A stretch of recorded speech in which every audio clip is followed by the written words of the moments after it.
হাদিকে গুলি করা সন্ত্রাসীরা শনাক্ত, যে কোনো সময় গ্রেফতার। রাজধানীর বিজয়নগরে ঢাকা ৮ আসনের সম্ভাব্য স্বতন্ত্র সংসদ সদস্য প্রার্থী ও ইনকিলাব মঞ্চের মুখপাত্র শরীফ ওসমান হাদির উপর হামলাকারীদের গ্রেফতারের কাজ করছে ঢাকা মহানগর পুলিশ। এরই মধ্যে হাদিকে গুলি করা সন্ত্রাসীদের শনাক্ত করেছে পুলিশ। যে কোনো সময় তাদের গ্রেফতার করা হতে পারে। শুক্রবার রাত ১২টার দিকে গণমাধ্যমকে এ তথ্য জানিয়েছেন ডিএমপি কমিশনার শেখ মোহাম্মদ সাজ্জাদ আলী। তিনি জানান, ওসমান হাদিকে গুলি করা সন্ত্রাসীদের শনাক্ত করা হয়েছে। যে কোনো সময় তাদের গ্রেফতার করা হবে, এ বিষয়ে কাজ চলছে।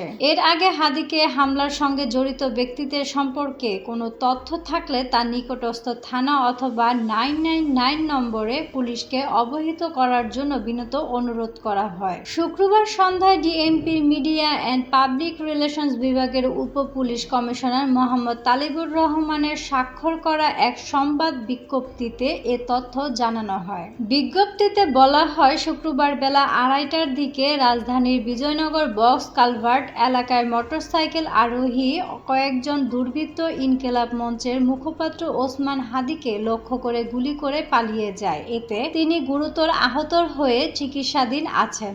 ডিএমপি এই ন্যাক্কারজনক ও কাপুরুষোচিত হামলার তীব্র নিন্দা জানায়। ঘটনার সংবাদ পাওয়ার পরপরই পুলিশ ঘটনাস্থল পরিদর্শন করে এবং ঘটনাস্থলের আশেপাশে সিসিটিভি ফুটেজ সংগ্রহ ও বিশ্লেষণ করে জড়িতদের শনাক্ত ও গ্রেফতারে আন্তরিক প্রচেষ্টা অব্যাহত রেখেছে। থানা পুলিশের পাশাপাশি ঢাকা মহানগর গোয়েন্দা পুলিশ হামলাকারীদের গ্রেফতারে সন্দেহভাজন ব্যক্তি ও স্থানগুলোতে তল্লাশি চালাচ্ছে।